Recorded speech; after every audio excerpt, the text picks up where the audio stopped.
And it is wild. It is not tame. We're not a pristine French garden.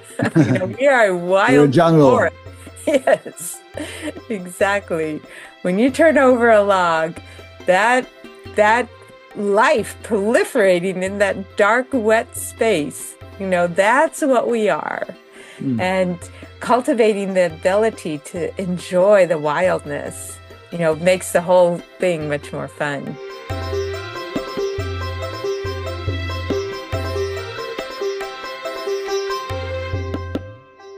Welcome to Buddha at the Gas Pump. My name is Rick Archer. Buddha at the Gas Pump, if you have never seen it before, is an ongoing series of conversations with spiritually awakening people.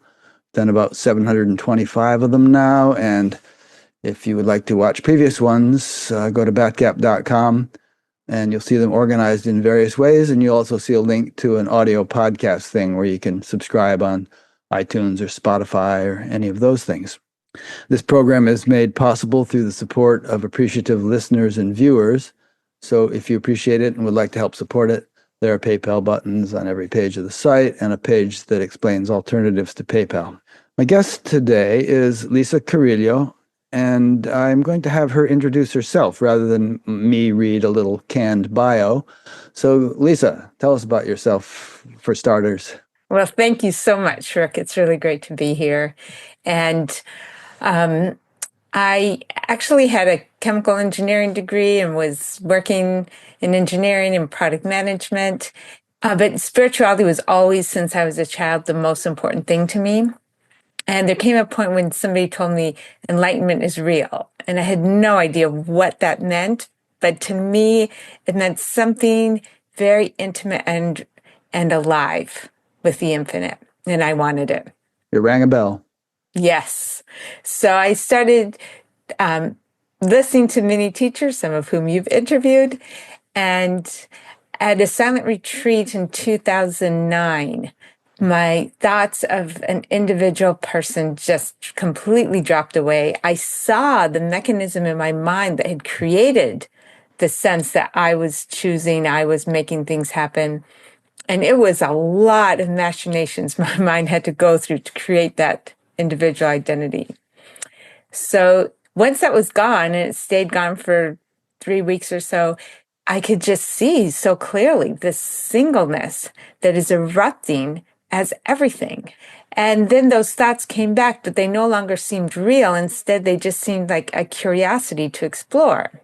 And so in that process, I started being able to understand even better what we do to make ourselves suffer, what we do to make ourselves feel independent, separate, and I end up having all these tools for helping them unravel and put them down in one book. And then as I saw people playing with them, I noticed that there's a lot of really fundamental ideas that we have to also let go of if we want to be able to really fully experience this that we already are. And so my second book was driven by helping really tease out some of those fundamental things that turn out they aren't even true. And now it's just this ongoing joy, lightness of being, moving in the flow, and finding conditionings that still get to be let go of and dropped away. Yeah. You not only have a chemical engineering degree, you have like about 5 lifetimes worth of education. You've got an MBA and all these other degrees and various other things. I don't know how you found the time and were able to sustain the student loan debt to do all that, but it was impressive. Yeah, school has come easily, and some of my employers helped pay for it, and some of my fields I worked in made enough money where I could pay for it. Good.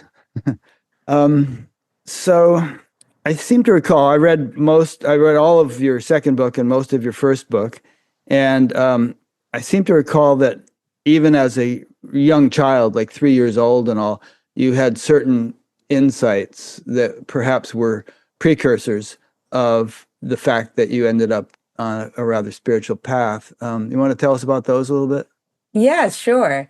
Well, I remember the moment that an identity formed. like it kind of solidified. My parents had brought me next door to say goodbye to some friends who were moving away. I wanted to go play in the back room. They said no. And they said we didn't have time. And after however many minutes, I decided, oh, there was enough time and they weren't looking out for me. And so in that moment, I started developing strategies to look out for myself. And it was like this decision. And out of that came this sense that I am something here. Then it was less than a year later, we also had moved, and at night, some big pressure would come on me, and I'd feel like I was about to suffocate. And I would close my eyes and hope that I would live through it. And then it'd go away, and I'd forget about it. And then it'd happen again at night. And one time I decided I've got to open my eyes and see what this thing is. And when I opened my eyes, I saw it was invisible. And then I knew no adult could help me. So I started thinking, okay, I have to handle this by myself.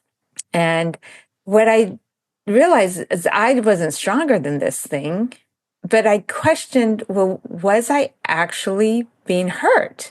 And I noticed every time I survived. So I thought, well, maybe I'll always live through it. So the next time I just let the pressure come and waited and noticed I was still getting enough air. I was still getting enough air, and then it went away. And shortly after that, it stopped coming. So, and one other time I picked up a picture of Jesus and the children, and I looked at the picture and I knew that it was describing this place I remembered being. I thought to myself, it doesn't quite look like that, but I know what they're getting at. And I brought it to my mom and said, how can I get here? And she said something about church or something. And I thought, oh, she doesn't know what she's talking about, because I knew it was a real place. It wasn't something you had to do all this other stuff to get there. Huh. So what was this pressure? I have no idea what it actually What did it was. feel like? It felt like I was going to suffocate. It felt like something very heavy on top of me. I don't remember feeling particularly hot, but I wasn't cold either. It was more on the warm side. But it felt like something all over my whole body on top of me. Could it have been kind of the presence of being kind of pushing up into your awareness, or am I misinterpreting that? I have wondered, could it be something like that? Or could it be, it was my astral body finally deciding to take full residence in my body? I don't know, but Huh. I can say that it felt threatening at first. Yeah. And then once I stopped being afraid of it, it no longer felt threatening. It could have been something like the astral body trying to, because when we're that young, they say that when kids are really young, they really aren't in their body yet, they're just out there. And then there's this kind of coming down to earth, so to speak, and getting more and more embodied. And maybe that's what the terrible twos are all about. We're like really pissed that we're getting so localized.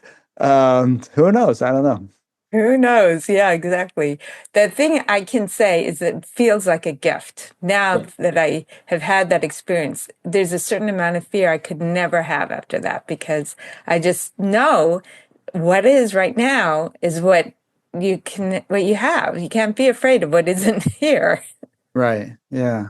And what was the second thing you said? There was the pressure, and then your parents. Yeah, the picture of Jesus. Oh, the picture of Jesus. Are you suggesting that you were perhaps having some kind of past life memory, or what are you suggesting there? Yeah, in between lives.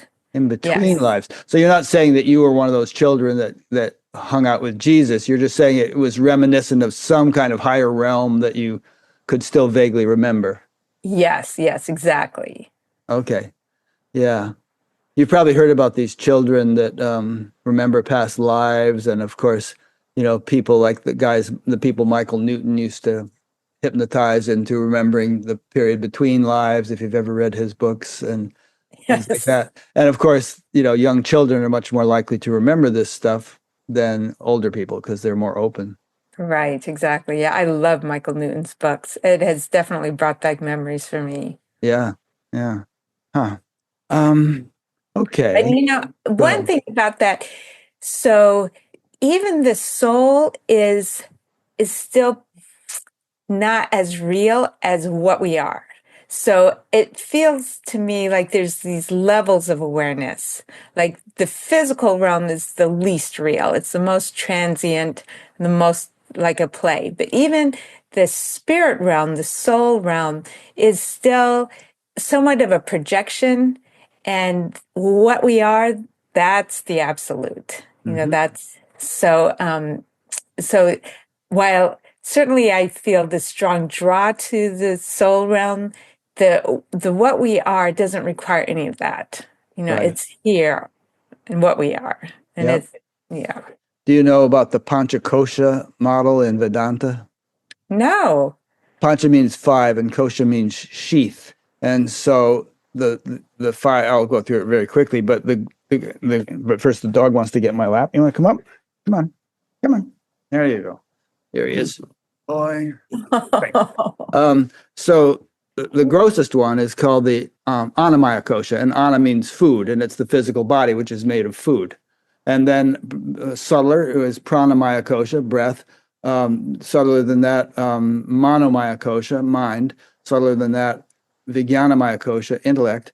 And subtler than that, Anandamaya kosha, which Ananda means bliss. But you'll note that in every one of those koshas or sheaths, and you can think of Russian dolls perhaps, we have the word Maya, which means that it's not ultimately real. And then so beyond all that is, Atman. But the subtle body, which is made up of the four subtler sheaths, discounting the grossest one, the physical body, the subtle body, is that which continues after the gross body dies, and that which, has the kinds of experiences you alluded to, some kind of subtle realm that you occupied in some previous state. Yes, yes, that resonates. Yeah. So, like what you just said, you just said, well, all these subtle levels are cool, but ultimately, I know there's something more fundamental than that, and Right. that's what this model is meant to describe. Yeah, yeah, exactly. And there's nothing we have to do to be that. No, no, it's what we've always been and we can't get out of it. True, but is there something we might want to do or could do to realize we are that? Because there's a difference Yeah, between realizing and being. right, exactly. And that realization does nothing for the absolute. It's purely for our own enjoyment. Yep. It's no achievement. It's something that just helps us enjoy ourselves more. That's it. Sure. I mean, an asteroid could hit the Earth and we'll all be blown to bits. It won't affect the absolute one way or the other. It couldn't care. It doesn't have feelings or anything. But it might make a difference to us. It was a bad day for the dinosaurs. It could be a bad day for us, so, yeah, Right, right. yeah. Yeah. And ultimately, for me, the discovery is that because that is what I really am, there is not a bad day, right? Because each thing that gets challenged is either taking away something I didn't need or showing me something that I thought was important to me. Turns out it's not. Hmm. Yeah. And when I hear statements like that, and I agree with it, and my life pretty much flows in the same way, but I think, would that perspective hold up if I were being tortured to death? Take it to some horrible extreme, you know, or would the intensity of that experience overshadow that realization? So, yes, this is a common question. And for me, I actually can say it with confidence because I was in the hospital and there were 3 days it felt like my body was being ripped apart. I'd been given less than 50% chance of living. My body was not doing well. I could only take a certain amount of medication. And part of the treatment was extremely painful. And I just remember there was no awfulizing possible. It was just pure pain now and Mhm. then pure pain now. And this idea of suffering, there just wasn't enough mental energy to suffer. There was just pure physical pain, but Right. there really wasn't suffering. It was just a very present moment. And what was amazing is there was strength that was sufficient for each moment. Like somehow the surviving, the strength just kept showing up. And and I really feel like there's a inner strength we don't know until there's a time when we actually get to experience how much it really is. Yeah. And if you think of some of the horrific things people have been through, concentration camps and the situation in Gaza and whatnot, and many other situations, uh, you wonder, I mean, there, but for the grace of God go I, but you can't help but think, well, how would I hold up under such a circumstance? You know, would I have the resources to somehow manage? And I don't know if you interviewed everybody who survived Auschwitz. I wonder what kind of, and I'm sure people have done this. I wonder what kind of answers you would get. Mm-hmm. Right. I mean, we can try to project and try to figure out, the different categories of suffering. But for me, I keep it mostly personal. And I go back to everything that looked negative in my life. Mm-hmm. And really, it's been a very deliberate practice of checking every single one until I decided, I wouldn't trade it. There has been more good that came out of it. And part of it did require a shift in values. If my value was going to be being, I don't know, as recognized or as expressed in my creativity or as whatever, well, then maybe I wouldn't have come to that conclusion. But for me, the thing more important than anything is knowing what's true. Mm-hmm. More important than anything.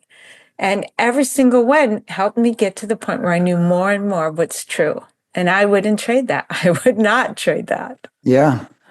Yeah. I mean, if you see the universe as ultimately benign, if we could zoom out far enough, and as being this big evolution machine that helps everyone progress as best they can, then, from that perspective, you really can't dismiss anything as just capricious or arbitrary or, I mean, some people use these kinds of examples to dismiss the possibility that there could be anything resembling God, or however we want to define God, because how could God allow such things?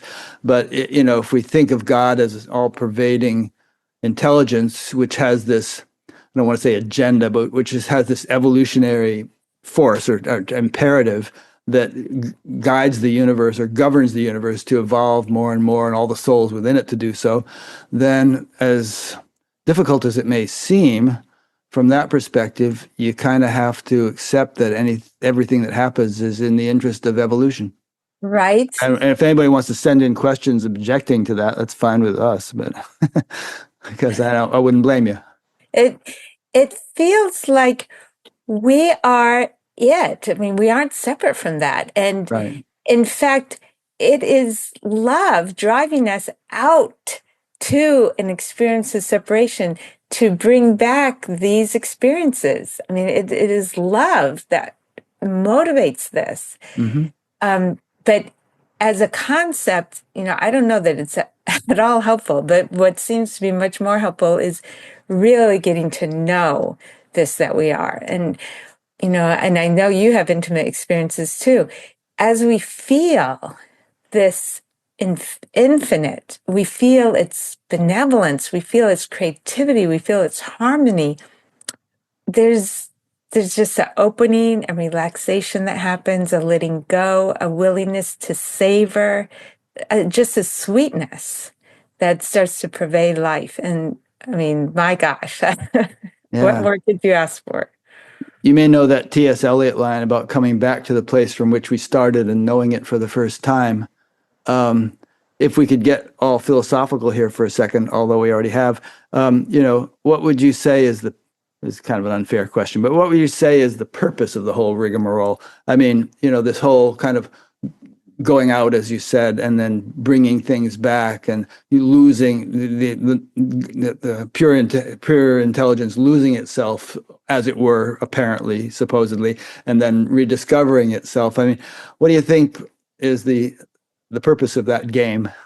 When I sit in that point of the absolute and the manifestation and just feel right in that vortex there, fulcrum, what I feel is something like a precursor to joy. It's like that is that is the rush of joy expressing itself. It's right before joy, and then as joy erupts, it decides, and how do I express this joy? And it comes into manifestation. Good answer. A teacher of mine who was very influential in my life used to say that the purpose of creation is the expansion of happiness, which is what you just said. Right. Yep. Yeah. Okay. So this thing about you said initially you were on some retreat or course, and there was a shift where you kind of lost your sense of personal identity, and then it kind of reassembled a few weeks later. I often ponder this question because a lot of people bring it up, and perhaps you could define what you mean by personal identity, because I imagine during those 3 weeks when you were in that phase, if someone had said, "Hey, Lisa," you would have turned your head, or if you had stubbed your toe, there would have been pain that some guy in New Zealand wouldn't have felt. It was felt there in the Lisa body, which suggests some kind of personal identity, even though at the same time you felt like it had been lost. So, what do you say to that? Well, the main thing that was so absent was any construct required to make it feel like there's a local choice being made. Mm-hmm. It takes so much work. I could see how in every moment my mind was projecting oodles of possibilities of what the mind body might do.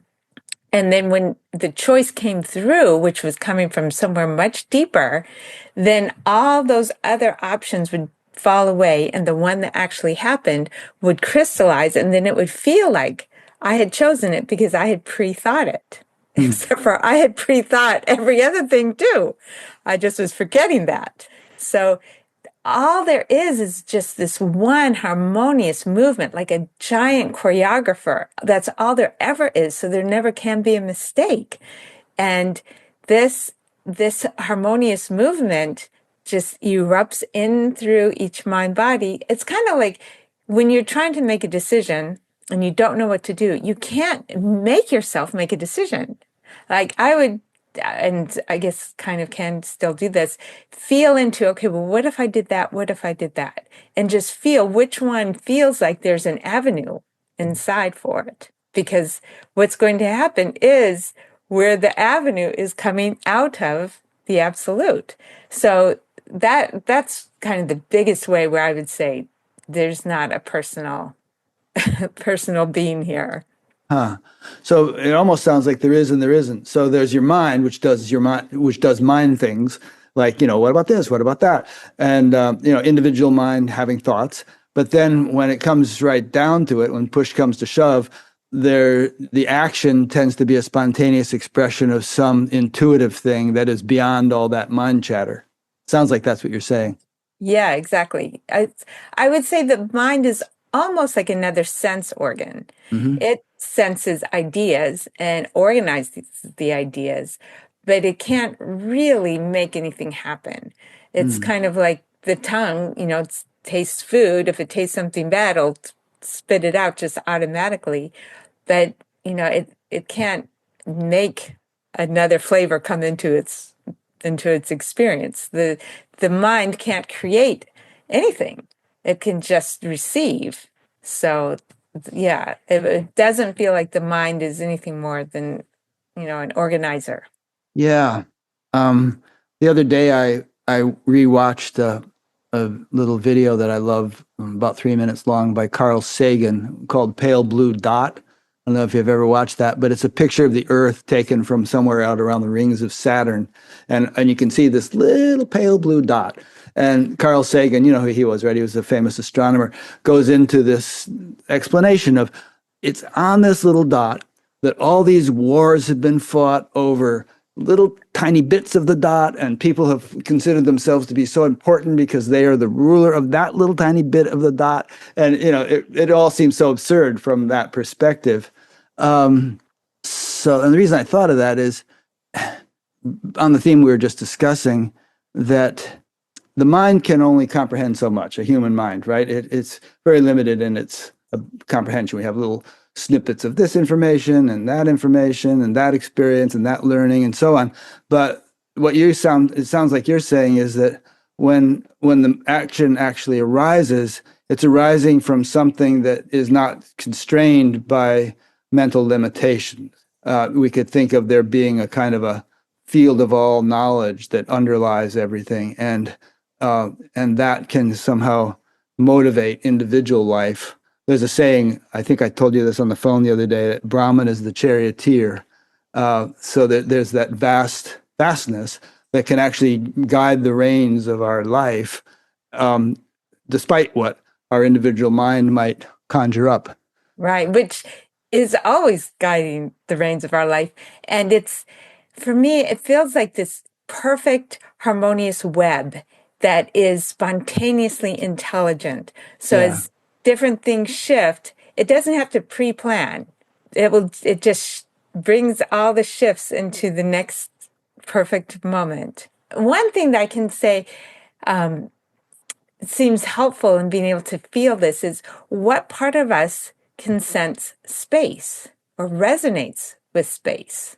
We don't have any sense organ that can feel space, but most of us can actually be in space, be in silence, and there's something that resonates with it. Yeah. I'd say that, and correct me if I didn't quite understand what you just said, but I'd say that different people have different capacities for being in silence. Of course, everyone has silence at their core, but people have varying degrees of mental chatter going on, and in some it's such a cacophony that the silence is pretty much obliterated, and so they're just kind of bounced around by the cacophony and often make very unwise decisions. And what you're getting at, I think, is, and many spiritual teachings advise to somehow quieten the chatter so it doesn't obscure the silence so much, and then the silence we can attune ourselves better to that silence, and it can kind of be in the driver's seat more. Yes. Yeah. The meditation that I kind of had as my home ground meditation is feeling the aliveness erupting here. Uh-huh. So just where's that core beingness? And then it doesn't so much require having to silence the brain, because the brain does what the brain does, but it's directing attention towards something that is really interesting. It really has its own life. It is this very vibrant, necessary, essential aspect of what we are. And when you do that, how would you describe it again? Feeling Where the aliveness is emerging into this being. And so when you actually practice that, I presume it's a practice that you might also teach, but you just close your eyes and feel the kind of like let your mind settle down, or you explain it. What is it exactly that you do? Yeah, right. So close my eyes and just feel there's something that says I am. Mm-hmm. There's a what, and then there's a knowing of being. And then where is that point of eruption that the being is sprouting from? Just that root of aliveness. Where's that? Yeah, where being sprouts from. Is that immediately obvious, or does it sometimes take 10, 15 minutes to settle down to the point where you cognize that level of sprouting? Well, for me, it's pretty obvious. But I think you've been doing it for a long time. Right. I think it can take several minutes. It's just right. Some people all you notice is breath and heartbeat. Uh-huh. But then you kind of feel but they're generated out of something. And you just kind of keep going a little more core, Hmm. a little deeper into the gut. And it's just this sense, oh, yeah, right. There's being is kind of before emotions and thoughts and sensations. And Hmm. before being is this root of aliveness. Yeah. And I imagine you find it to be a charming experience, enjoyable, right? Settling down. Yeah, Yeah. Um, definitely enjoyable. and do you kind of feel like your attention follows the charm? In other words, it's like, I mean, there's two ways of keeping a dog at the door, right? One would be to chain it up, and another is to put some nice food there, and the dog, oh, I'll stay there.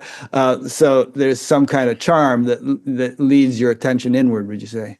Absolutely. I really am not a fan of any method of control for spiritual practice. I Right. think the ego is control, right? So, Yeah. No, I agree. That's always been my orientation.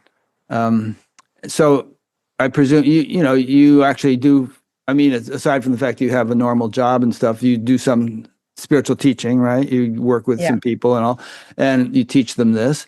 And not that there's a whole lot to teach. I mean, it's kind of a natural thing, right? sure. And the people pretty much take to it like ducks to water, or do some people say, I don't get it, I can't settle down, I'm having a problem? Right. And, then there's no place to get to. So in that case, then I just look at life. What is it right now? I feel like life is an endless workshop, always offering me exactly what I need as the doorway in. And whatever it is in my life where I'm trying to wrestle control is exactly the place where if I let go, I'll discover this natural harmony already there. So I just ask people, well, what is it that you are chasing in life, or what is it that you're struggling with in life? And what's the identity that holds you to doing that? So it could be, I have to be responsible, or I can't be bored, or my time is my own, or I need to be understood or respected. Whatever it is, there's a need that is driving that point of conflict in our lives. And if we just look and question, is that need true? And, that's what the whole first book is, all these different ways of getting to the point of realizing it's not. And in fact, I share in that first book this dream I had where I arrived to this place. You could go on a tour. It was paradise. And when you go out anywhere in this place, everything is constantly shifting to give you the best experience. So, for example, I went to a restaurant and they shut down the restaurant and moved me to a different restaurant. In your And it dream or turned in real life? in my dream. Okay, yeah. And it was because this other restaurant had food that I would like even better. Hmm. And then I went into a store that was something kind of like a drugstore, dime store kind of thing. And then it changed into a floating carpet ride. Oh, nice. Yeah. And so I was like, wow, this place is terrific. And you could stay if you wanted. You could change residence and live there forever for free. I was all about that. And so I went back. At the very center was the hotel, and I was like getting my stuff and leaving. And most people were not. And in fact, in the hotel, they tried not to follow the rules of the place and tried to give you only what you asked for. So if you ordered something at a restaurant, they actually tried to make sure that's what you end up getting. And everybody else was like treating paradise like just a fun thing to taste, that they didn't like the constant uncertainty of it. So they were going home, and I was just shocked. Hmm. But that's what our life is. We are in paradise. But if we are trying to find certainty by what we think our preferences are, then it's not going to feel like paradise. Yeah, I forget who said it, but some famous person said, certainty is the hobgoblin of little minds. Yes. I think it was certainty. Yes. You're Uh, right. yeah. And Osho said something about it's a love affair with the unknown is what we actually are. Hmm. Yeah. Um, And that applies also to um, awakening. You know, people have an idea sometimes that awakening is going to be suddenly in this safe place of permanent peace. And wow, there is this amazing underlying peace and I guess it's safety, but it's nothing like that static idea.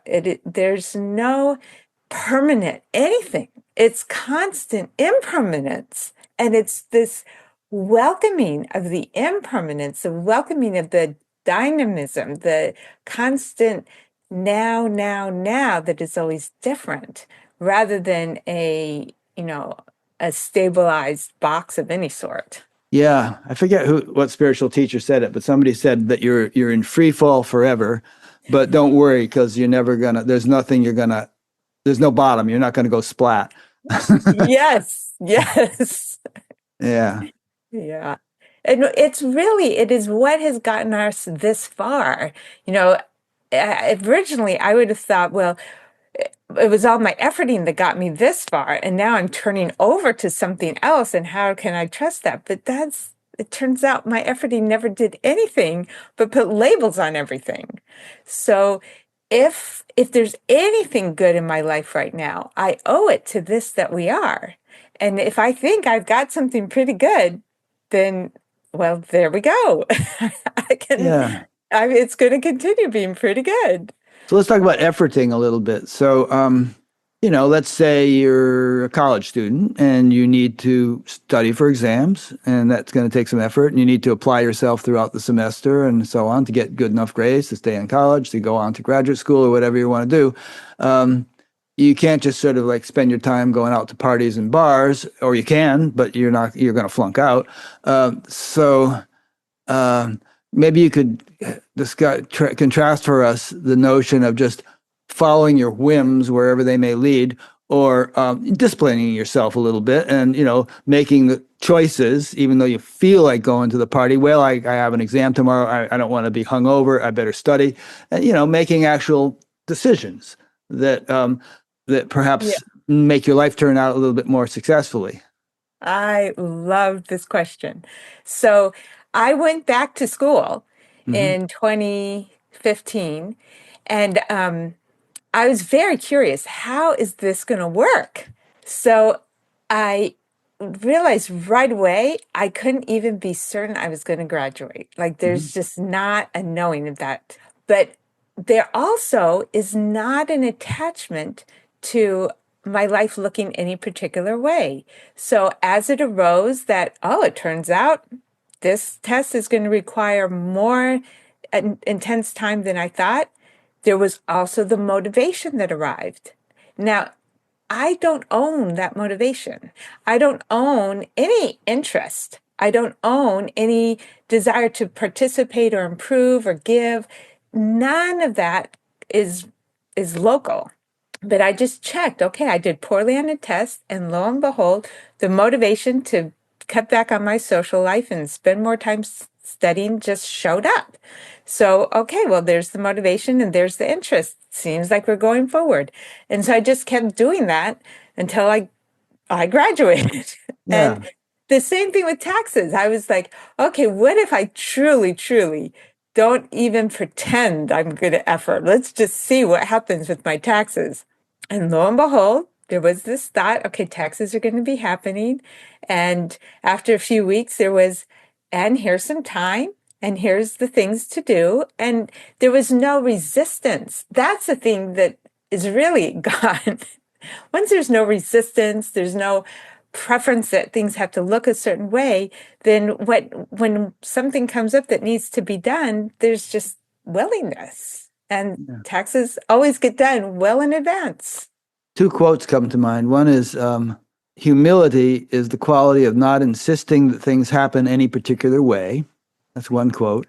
And another is turn your desires into preferences. And I hope people get the drift of those. So, I mean, desires can sometimes be very adamant and rigid and insistent, got to have this.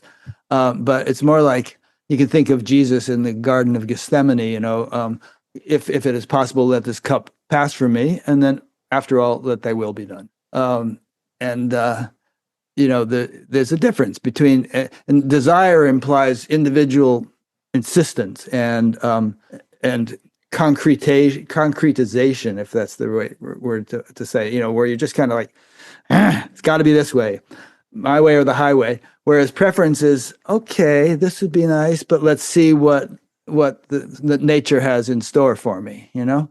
And you want to comment on that? Absolutely. That, I mean, my whole second book, or a lot of my second book, is devoted to that. So there's so many subtle things we think are absolutely true. I need to be treated with respect by my boss. No, it turns out. And so it turns out I just started teasing with him, and it became this real playful relationship. And lo and behold, because he wasn't respectful, it turned into this new avenue. Or somebody needs to show up for me like they said they would. They need to keep their commitments. No, they don't. I learn a whole new way of resilience within myself, or whatever it turns out to be. I need to loyal to my friends. No, turns out sometimes it's time to move on, time to say no. And then when I watch later, I see benefits they have because they're not spending time with me. I mean, I can't be angry with my husband. No, it turns out. I When can't I be was what? there's a belief I can't be angry with my husband. Angry, I see, yeah. But it turned out I was angry with my husband, then I went and apologized, and he was so loving, so forgiving. It was this reminder of how much I'm loved. And if I hadn't done that little tantrum, I wouldn't have seen that his love is that big. So being the receiver of whatever it is, now it's my time to be forgiven, or now it's my time to be helped, or now it's my time to be weak, whatever it is, all these things we think are the bad things to be, the receiver of somebody else's anger and frustration, are always just opportunities to see this amazing dance play out in a new way that brings us love in a new avenue. So there's no absolute rule. There's no reason to hold any preference. We can just stay in discovery. Well, I would agree with the word absolute, but I would question the word preference. I prefer if it's 0 degrees out to have a warm coat on. That example just came to mind. Or I prefer if I'm really, really hungry to have some food available. But if I don't have a warm coat or I don't have the food or whatever, then my insistence that I have some isn't going to help me. I think it's natural to have desires and preferences and motivations and initiatives and so on. There's nothing wrong with that. That kind of provides impetus to our life, don't you think? Oh, It's just about being adamant about those things that gets us into trouble. right, right. Thank you for clarifying that. I meant there's no need to hold on to those preferences. If Right. life is showing up in a different way, then we might as well explore that. But yes, it's funny. So many people will say something along the lines of, well, then why is this terrible thing happening? And they're somebody who's helping that. And well, obviously, the universe is making that thing improve because it's made you interested and motivated to do something about it. And so somehow we'll try to put ourselves outside. Well, I'm fixing it because the universe did it. But we are the universe fixing it. We are the hands. We are the heart. So there's no position outside to evaluate from. Yeah. I think that what this gets down to is, the degree to which one is attuned to cosmic intelligence or whatever you want to call it. So choose your synonym, but just the subtle, all-pervading intelligence that governs the universe, or not. And if one is not, if one is sort of isolated in very individual boundaries, then there is a tendency to sort of hammer against the way things roll and try to insist that they go this way or that when the universe might have other ideas.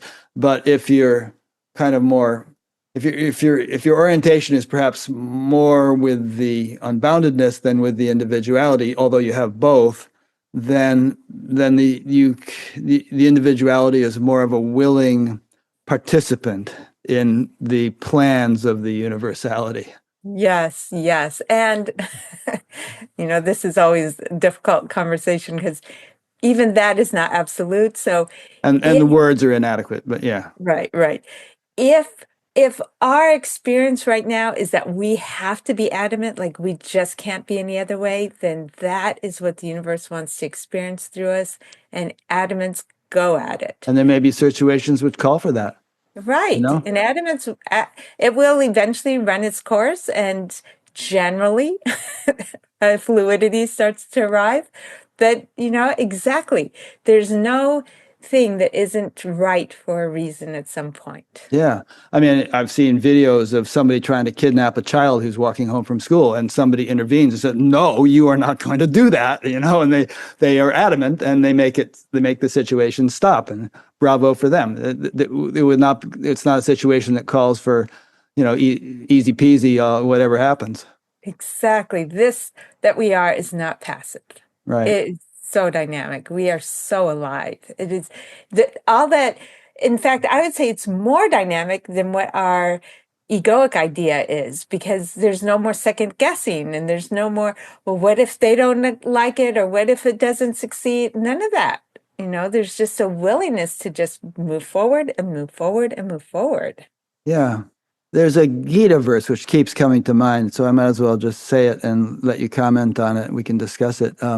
And that is that it says, "You have control over action alone, never over its fruits." And the way I relate to that is, if something has already happened, or if it's happening now, that's the fruits of some previous action, and I have no control over it. I can't say, well, this shouldn't have happened. My father shouldn't have done that, or whatever. It's cut in stone already. You can't change that. But right now, I feel like I have some volition, some wiggle room, and and that will have an impact on tomorrow's fruits and the next year's fruits and so on. Do you concur with that, or would you see it differently? I would say, I'm just slightly tuning the language, that's it, Hmm. that what I am is a constant participation. Right. So, right, of course I'm going to participate. This is what I am. This is everything else is what I am. And of course, there's going to be constant participation. There's no need to be passive and resigned or accepting in a way of that's not engaged. Hmm. It's just natural engagement. Yeah. Did you have any children? No, I don't actually. All right. So let's say you had a little child, it might have been 20 years ago, but you had a child, and the kid was like Calvin from the Calvin and Hobbes comic strip. You ever read those?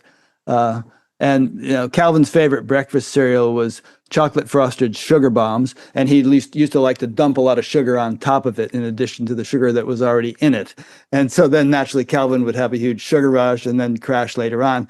So, if you're a mother and your kid wanted chocolate frosted sugar bombs every morning for breakfast and donuts for dinner, I imagine you would put your foot down. You would be decisive. You would be disciplining to some extent, kindly, wouldn't you say?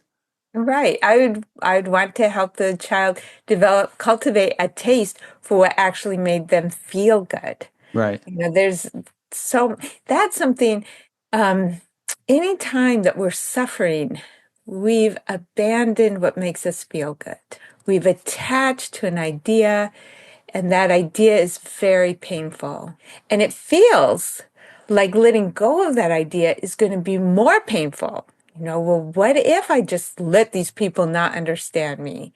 What if I just let these people think I'm a bad person, or whatever it is, not show up for me? What if I just let that happen? That's going to be even worse. So I'm going to sit here, think about how they mistreated me, or I'm going to sit here and think about all the mistakes I made so I won't make them in the future. I've definitely done that one. All of those things are attached to a particular idea that actually is making it worse. We layer suffering upon suffering upon suffering. And there's a lightness when we realize we're already whole, we're already complete. We don't have to be anything else. And everything we need is actually within this being within us. It's so light. That to me is a hallmark that, okay, when you're light, okay, now the truth is starting to filter through more and more. Yeah. Oh, I want to respond to that, but first I'm chuckling at another Calvin and Hobbes thing. There was a scene where Calvin is pounding nails into the coffee table, and his mother comes in and says, "Calvin, what are you doing?" And Calvin looks up at her and says, "Is this a trick question?" Because it's obvious what he's doing. uh, Yes, that's exactly it. All day long, it's just that simple. All anybody's ever doing is pounding nails into the coffee table. That's all they're ever doing. And we're making it mean they like me, they don't like me. I'm going to get money, I'm not going to get money. My house is going to fall apart, my house isn't going to fall apart. yeah. All right. What would you say, like if, let's say you went to Los Angeles and decided to counsel the people whose homes have burned down, who are living in shelters if they're lucky enough to find one. Um, what would you say to such people that wouldn't seem to, that would actually connect to them if possible, and that wouldn't seem like a lot of spiritual bypassing? Right, right. Acknowledging this sense of loss, obviously, they're feeling this sense of loss. And then most of them, once you actually hear enough of the loss on their own, people can only talk about loss so much. On their own, they'll mention, but at least I'm alive. But Yeah. at least I've Right. still got my dog, or at Right. least it's like this natural thing we've got. Yeah. And so nurturing that, wow, that's true. That's really true. And I kind of been wanting to move out of LA for a while. I think now it's time. It's like all You of a have? sudden, Oh, they have. Yeah, I see. right? No, no, that will often happen. They You might be get saying that. somebody Yeah. in a horrific situation, and then you find out that they actually were planning to do what they're about to have to do anyways. Yeah. Of So, course, they weren't all planning to move out, but yeah.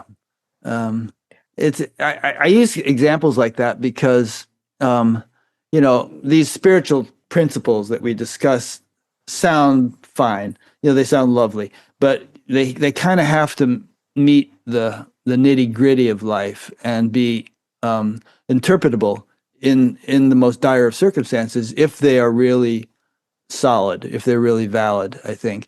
And even though you and I aren't experiencing the most dire of circumstances, it's worth kind of conjecturing as to how they might be useful or apply in such circumstances. At least that's right. what I go through in my thought experiments. Yeah, in the middle of the catastrophe, usually while there's a little bit of the extra storytelling, there's a lot of just, okay, well, what do we have to do next? What do we have to do next? How are we going to get our dinner tonight? That kind of thing. And it's a little bit later when you can look back and then is the choice point.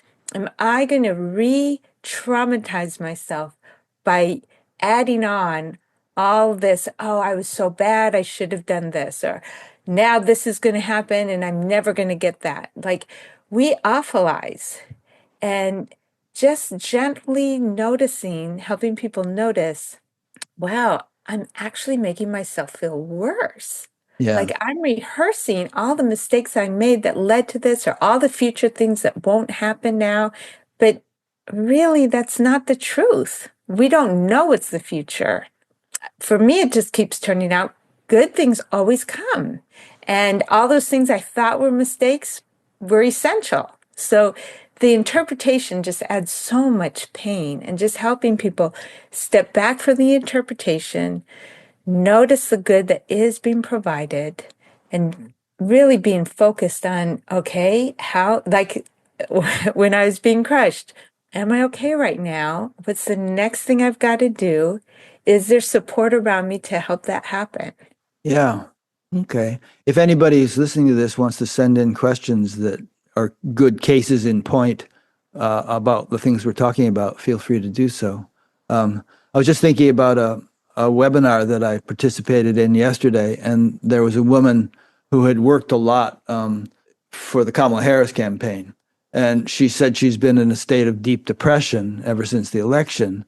And I kind of chimed in with the story of the Chinese farmer. You know that one?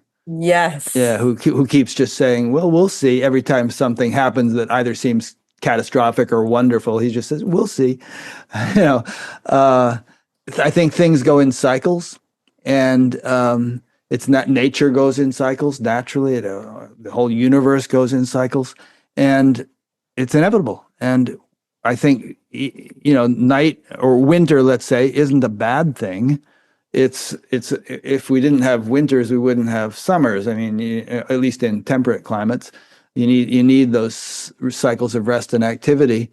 So I don't know. That's just how I come to terms with things like that. It's not the end of my world if my particular political candidate doesn't win or something, because I feel like, all right, then I guess we've got to go through this for a while, and then we'll learn something.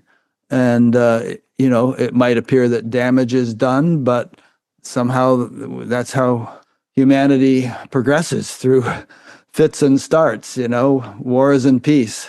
Right. We don't know if something's going to turn out for good or for not good. Actually, if we could just look at how everything has happened up till now, it's going to turn out for good. But that's okay. We don't have to know even that. But it's very easy to get obsessed with these projections. And really, I mean, humans are so good. When I walk down the street, if I fall, there's four people who will help me up. Yeah. I mean, and the amount of people who are wanting to stand for someone else or want to help out the people who are hurting or chronically ill or diseased or whatever it is, whatever group you'd like to see helped, the number of people stepping forward to help them and this spiritual awakening that's happening. I just feel so much goodness bursting through humanity because I'm focusing on the people I meet every day. And I work in a hospital. I meet all kinds of people. I mean, really, from every kind of spectrum you want to go on. I meet all kinds of people. It's a trauma hospital where people get flown in. And Yeah. there's a goodness that is just erupting in all of humans. And when I'm focusing on this person I'm interacting with and this person and this person, I just feel like we are in such a positive time. Yeah, you must be a wonderful person to encounter in a hospital when you're in dire straits. I mean, you're just so cheerful and uplifting. You must have a very nice effect on people aside from what your job requires you to do for them. Yeah, it really is nice to be a calm presence, and right. Some people that's all they can receive is just the calm presence. Yeah. And some people are open to seeing opportunities for where they can feel more hopeful and or where they can have a new perspective on themselves. Um, as a trauma hospital, there's this guy, he was telling me he had this weird tractor situation where he ended up underneath the tractor and Oof. there wasn't any good reason for that to have happened. And then he told me, well, actually, blah, blah, blah. He went through like 5 other weird accidents that happened to him. And, at first he was getting down about it. Like, what is happening? Somebody's out for him. And then I just said to him, wow, it's a miracle. You're alive. Somebody really, really wants you to be alive. Yeah. So there's so many different ways you can just stop and see, am I using my thoughts to make this worse or to make it better? Yeah. I would say somebody really wants you to stop getting run over by tractors. Like, wise up. What are you doing? But yeah. Yeah. Yeah. And, some situations, well, the, we said the book, Michael Newton. Michael Newton, yeah. Yes, there are Journey souls. of Souls and Life Between Lives. I think that's what the name Yeah. of his books were. Destiny of Souls. Destiny of Souls, right? Yeah, both of them, Journey of Souls and Destiny of Souls. That's right. There are some souls who specifically choose very challenging lifetimes because they want to get something positive out of them. They want to learn a wisdom about suffering. I can remember a lifetime when I had 4 kids. It was kind of like a tenement period of time. And I could not provide well enough for them, and they all died from disease and starvation, low nutrition. And I came into this life with this guilt that I was going to end up causing somebody to die. I was a man in that life. Um, and when I finally went to that place of the guilt and realizing I was still guilty about these four kids, I just paused and went and asked their souls, I messed up. I wasn't there for you. Are you okay? And every single one of them said to me, we didn't want a long life in that life. It was perfect. Yeah. And there's just this lightness that came over me like, oh, wow, I didn't mess up at all. And that's really, when you hit truth, that's what happens. It's like, oh, it's even better than I thought it could be. I was hoping they'd say something like, I forgive you. You did a good job. No, they said, no, that's exactly what we wanted. Like, that's the lightness. When you hit truth, that's the lightness that's available in any situation. Yeah, there's a story like that at the beginning of the Mahabharata where these celestial beings are cursed to live a human life. And there's like, oh no, don't and then whoever is cursing them says, okay, it'll be a real short one. But you're the main guy who made the mistake. You have to live a full life. But so the rest of them were like died right after they were born, and the other guy had to live a long time. But from the human perspective, it might seem like a tragedy. And I'm not being glib here. I'm not suggesting that it's okay for babies to be blown up with bombs or whatever, all the horrible things that happen. Who knows? I mean, anything we can do to prevent such things from happening, we should do. But nobody dies ultimately, and if we live a short life, is it a mistake?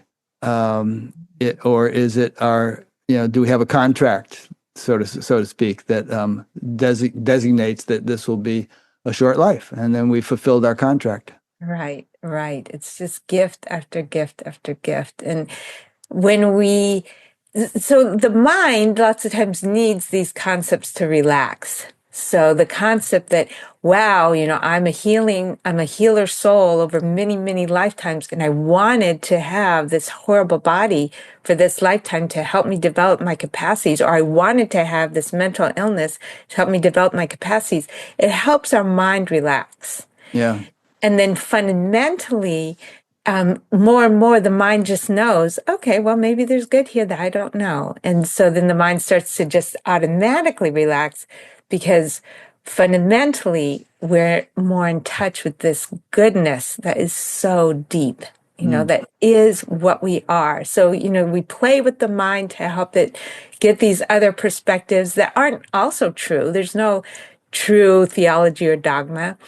They're just means to help the mind relax so that eventually we can get more and more grounded in this infinite benevolence, this pure love that we are, this pure joy that we are.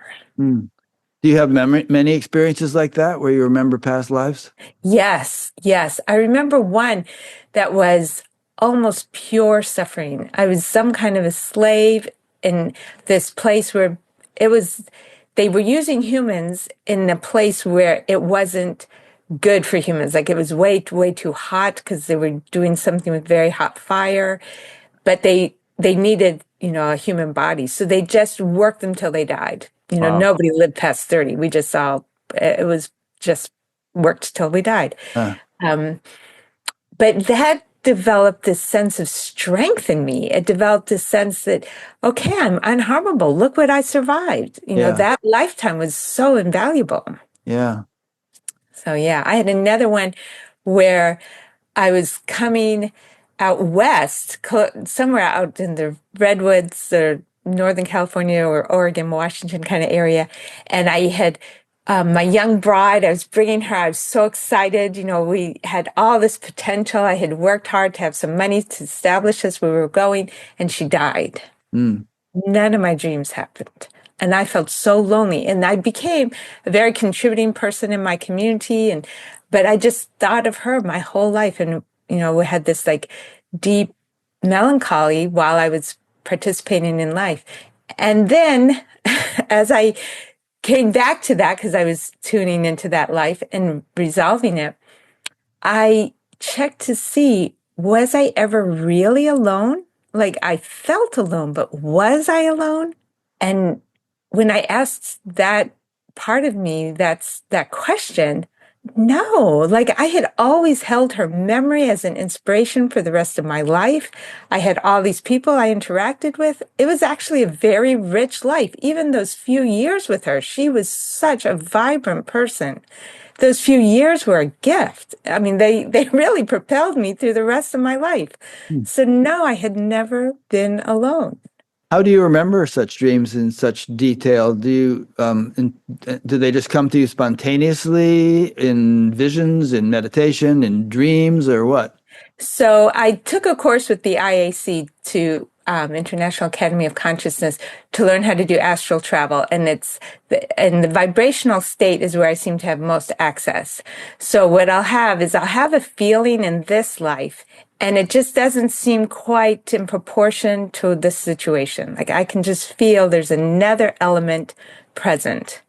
So then I'll step back and go into the vibrational state, which is just that same state we're in when we're first waking up. Sometimes we'll even feel like we're buzzing. And so I'll just go into that and then check and see, okay, let's feel where does this feeling come from? And as I sit there listening for where this feeling has come from, then the rest of the life comes forward. And then I kind of work with that. And Quite vividly, it seems. yes. You can Oh, really yes. picture the whole thing. Right. Especially the emotions. The emotions are the most vivid part of it. Yeah. Some people say not to try to remember past lives because the past is always a lesser developed state, but it sounds to me that your remembering them has helped you to resolve things and learn things from them. Right. Right. And it makes weight in this life lighter because somehow some weight from back then is still being carried now. Yeah, and you kind of realize, oh, like you just said, like, okay, that's where this is coming from, so I can just sort of understand it and not worry about it too much. Right. Right. And resolve it. And Realize, resolve oh, it. Yeah. yeah, I need to be guilty or feel alone. Huh. Yeah. Interesting. For those, I guess we don't even need to. I mean, if people don't believe in past lives, what can we do? For me, it's a piece of the puzzle without which the whole puzzle would fall apart, and a lot of things wouldn't make sense. But so I kind of take it for granted. But if people Yeah. don't believe in it, no problem. You don't need to. Right. You don't have to believe in past lives. Some people believe that there is some kind of thing from our ancestors that we carry. Okay, well, maybe I'm resolving something from that. Or some people could say, well, it's just something in your unconscious. Okay, Yeah. great. I'm tapping into something in my unconscious that's getting resolved. It doesn't matter where it's coming from. It's always only a model because Yeah. none of this is real. Even the soul life isn't real. And some people say that our sense of time being linear is erroneous, and in fact, everything is taking place simultaneously. Perhaps 1,000 lifetimes that we're living them all simultaneously, and they just seem sequential from our. Right. I Yeah, would say the model I would use is it depends upon what dimension you're at. In this dimension, things happen sequentially. Then you right. can go to the next dimension and you can jump into the sequence wherever you want. But you can go to the next dimension and everything's happening simultaneously and everything possible is happening simultaneously, and Yeah, you keep going. So the, that's, it just depends upon how much limitation you're holding as far as how much you can perceive. yeah. And all those things you just said might be simultaneously true. It's just that they're filtered differently in different dimensions. Right. Just the way like a tree is a tree, but a bird sees it one way and a frog sees it another way and a person sees it another way and so on. Right. Yeah. Exactly. Hmm. Okay. So, I listened to your books mostly while driving or walking in the woods, and I didn't take notes, although I have in front of me printouts of the tables of contents. But do you feel like there are some key elements in your two books, or even that you didn't put in your books, that would be fun for us to discuss and helpful for people? Yeah.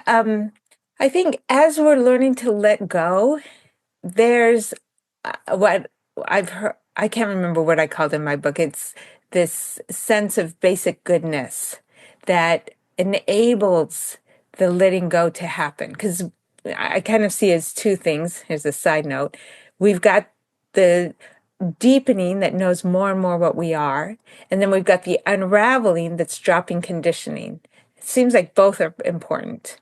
But the unraveling will be easier done if we tap into the basic goodness. And some people come into this life in this with so little experience of love that there's so much constriction that letting go is a very, very slow process.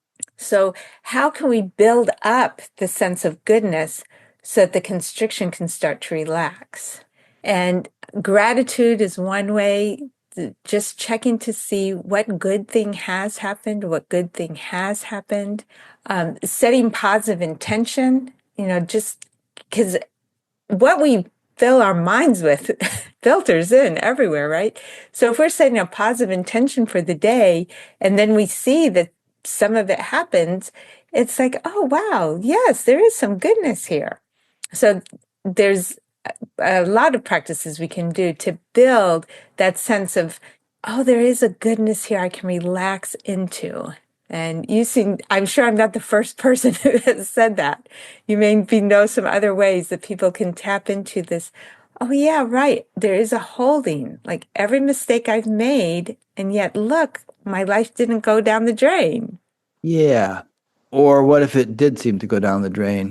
What if one ends up a drug addict or in prison or something like that? Like, you know, um, again, I'm using the dire example technique, where you test an assumption or a teaching against the darkest example you can think of and see if it holds up.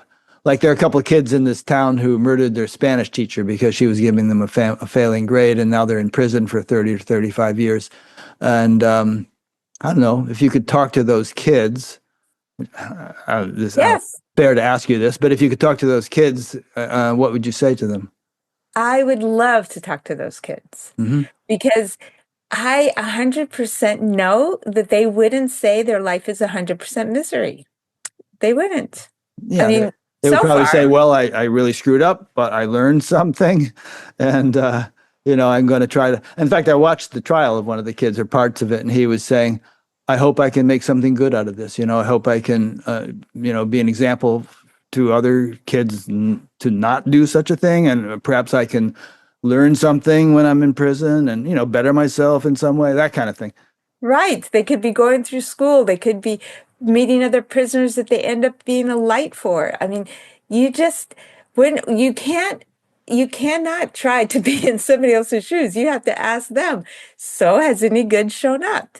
And, 9 times out of 10, people are already seeing the good that has showed up.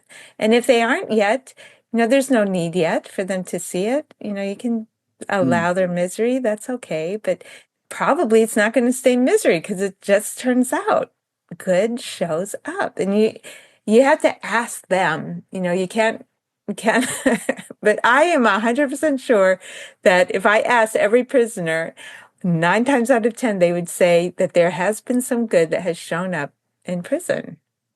Yeah, maybe 9 times out of 10, maybe eight. I don't know. Because some Right. people are pretty hardened and pretty psychotic, and it may not be easy for them to see it. But again, zooming out, I do think that ultimately everything is in the interest of evolution, whether you like it or not.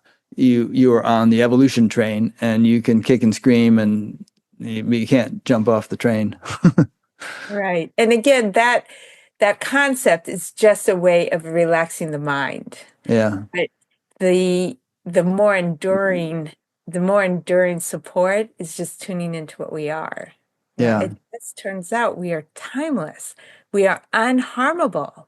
Everything that seemed to harm us was just harming our interpretations, our reputation, our image of ourselves. Nothing ever hurt our real self. Mm, In fact, it only made our real self shine out more clearly.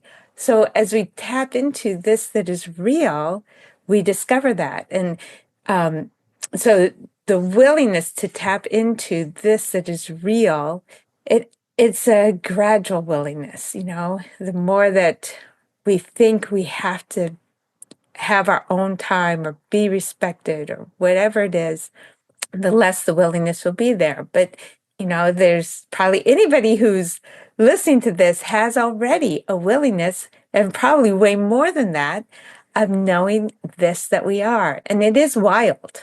It is not tame. We're not a pristine French garden. We are a We're a wild jungle. forest.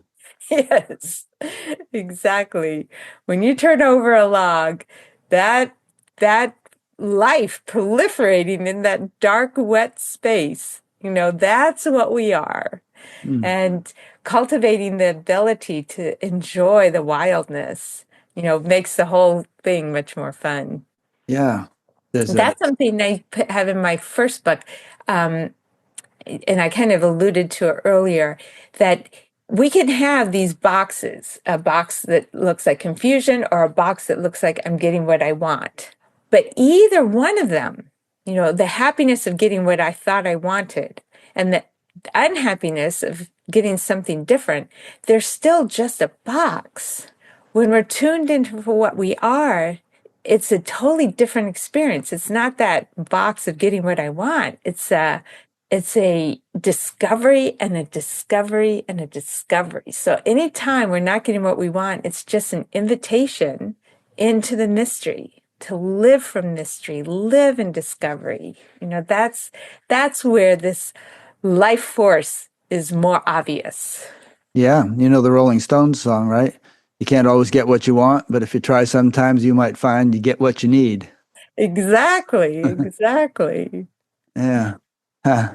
Okay. What are some other little tidbits from your book? You have all kinds of chapters on relationships and the length of relationships and friendships and reliability and psychological health and all kinds of different things. So what are some other little things that you think might be nice for people to hear about?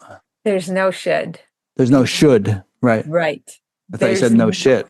No should. No should. So my relationship should last, is better if it lasts longer. Nope, that's not a should. My financial state will make me happier if I have more money. Nope, that's not a should. There's no should. There's nothing we have to do. My mental health means I'm more evolved. Nope, that's not a should. Really, there is no should. So everything that we think we have to live up to, we don't. We're already complete and we're discovering it. So here's an image that I got in a sort of vision. And no image is 100% true, but it gives, in fact, I'll tell two. Neither of them are 100% true, but they give a sense of this mystery.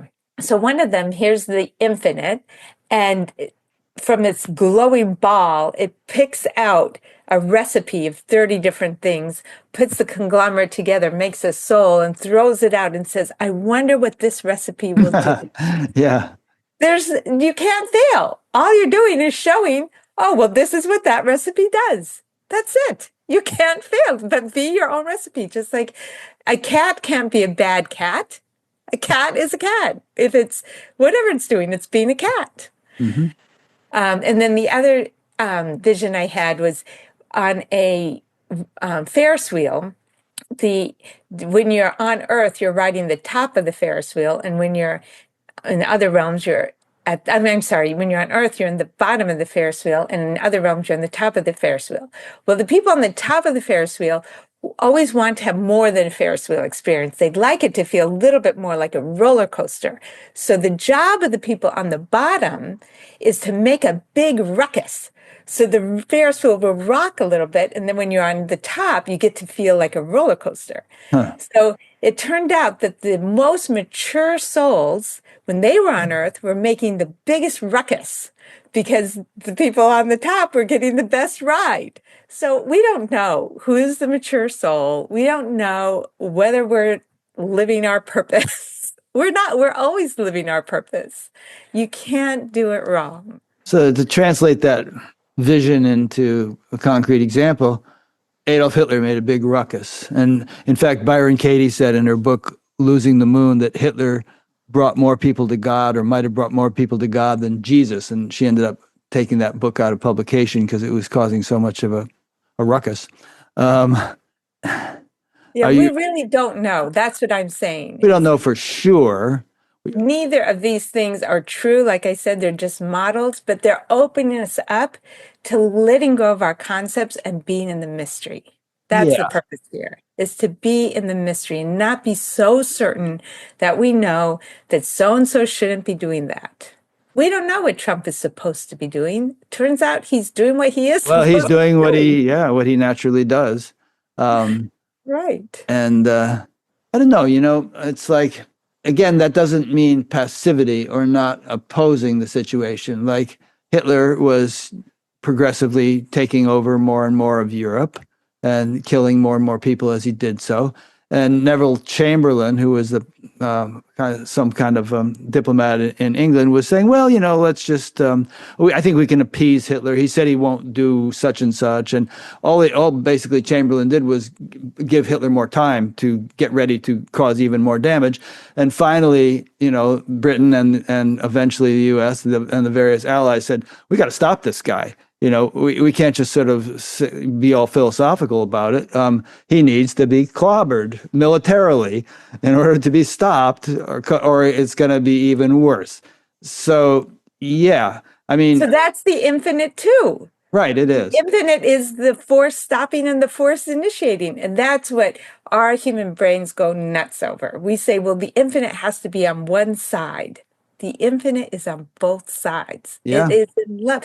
Just like hammering the nails, we want to say that is a war and that is bad. That's an adventure. You yeah, know, it is. And we can feel it in ourselves in little moments. I mean, have you ever, when you were a kid, built a tower of blocks and crashed them to the ground? sure. And it was exuberant, Hmm. you know?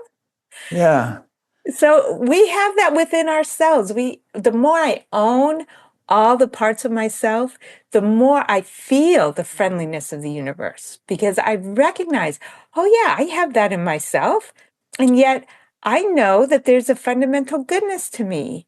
So how did the fundamental goodness knock all the blocks down? And as yeah, I explore that in myself, when we try to explore things philosophically, the mind is just not adequate. But when we feel within ourselves, oh, that movement is within me and that movement is within me, somehow they coexist. In fact, they create this dynamic exchange that I wouldn't trade. Then we're starting to understand more and more of what we are. I feel like, for me, looking inward and feeling what I am demonstrates way more about the universe than any philosophy ever could. yeah. When you think about it, if God is the ultimate reality, or let's call it God for the time being, just there's some all-encompassing, all-consuming ultimate reality that pervades and contains everything. Everything means everything. The dark and the light, the violent and the peaceful, the hot and the cold, the good and the bad, or whatever.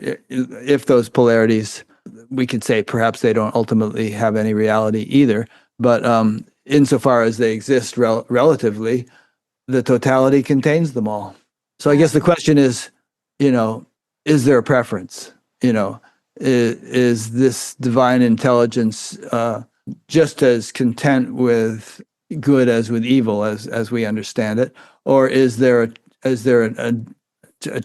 trajectory of the universe to move to greater and greater evolution, which would mean greater happiness for all beings, which seems to be what all great religious leaders espoused and tried to achieve. But are the bad guys, Attila the Hun and Adolf Hitler and all the rest, are they, are they equally valid participants in the game of life as Jesus and Buddha and Krishna and Krishna, he was advocating a war, but as all these sort of, religious figures, these saintly figures. Obviously, they play a necessary role, but does the universe have a preference for the good guys to win over the bad guys in the final analysis? You know, like I said, I can't philosophize on that. Hmm. When I feel inside the expression of movement that we seem to be on seems to be moving towards less slavery, more freedom, Yeah. more connection, more understanding. That seems to be the trajectory that this timeline is moving on. Are there other timelines doing another adventure? There could be, but this timeline, when I feel into what the game is we're playing here, that seems to be the ultimate moving motivation where the life force tends to be proliferating the most. Yeah. And you actually alluded earlier to a mass awakening or a global awakening or whatever, which I also feel is happening, or it seems to be happening from my perspective. And that actually gives me a lot of optimism, which, some people don't have because they just watch the news and they don't realize that this other stuff is percolating up. But Yeah, yeah, I actually had a vision because I asked, why are there so many negative um, powers, positions of authority in our world? And I was shown this vision where I was in this other dimension and I had no wisdom. We all did everything right, but we had no wisdom. So, for example, this guy was stealing, a friend of mine was stealing from me. And I went and confronted him and said, "Why are you stealing from me?" And then I looked and he had taken all the shoes I never wore. And he probably didn't know, but he was going to be giving them to other people who could use them. So he was stealing, but it was all for good. But there was no wisdom in that place. There was perfect harmony, but there was no wisdom. Hmm. Here we get to have the experience of wisdom. So we get to So play what in what that. place are you referring to where there's no wisdom? This was a vision that I had Some of this other realm place. or something, are you saying? Yes. Huh. And it was another realm I went to. For example, I was getting ready for work, and then all of a sudden I found myself distracted, and I ended up going to work like 3 hours late. And I couldn't believe it. Like I had been getting ready for work, and then Where I was I? wasn't. And then all of a sudden I was going to work. And when I got to work, nobody was upset because they knew if she's not here, it's supposed to be that way. And lo and behold, I didn't have any patience for those first 3 hours. So there Yeah. we go. Huh. So everybody knew there that everything happens right. So nobody questioned anything. They just kind of did stuff. Yeah. But as a result, they just knew everything was right. But they're, like I said, they didn't have a sense of wisdom. Here we get to have something that feels like wisdom because it looks to us like there's alternatives and different possibilities and like we can effort to make things happen. And, that gives us this more of a sense of participation and we get to have the experience of wisdom. And Yeah. then I was shown that we have, as a humanity, we've had a tendency to look to higher authorities instead of tune in. And by looking to higher authorities, we created a gap where some beings came in who are on a different timeline, a timeline of merging together through experiences of power. We're merging through experiences of love and connection, but they're merging on experience of power. And it's kind of weird to have the people who are merging through power and the people who are merging through love in the same place. And what I've shown is the moment that we no longer looking outside for authority as a collective, we're tuning in to our inner authority, then there will be no space for them and it will separate. And so the people who are on the power timeline or beings or whatever will move on and we will be listening to our inner authority. And it's going to fall off like an old scab. We don't have to fight to get them to go away. We don't. The moment that we're all tuned into our inner authority or enough of us or something, we reach that stage, then there will be no space. It will be like an old scab falling off. Just plop. That's There will very be- interesting. yeah. I find that fascinating because around the world, not only in this country, but around the world, right-wing authoritarian governments are in the ascendant. And, fascist or totalitarian leaders are gaining prominence. There's even a resurgence of a sort of a Nazism in Germany, which is illegal, but it's happening anyway. And, one thinks, oh, this has to be stopped. This has to be opposed. But those those movements gain their oxygen from people who adulate authoritarian figures, who invest, what's the word, who abdicate their own authority and apply it to some external figure and whom they follow as a cult leader.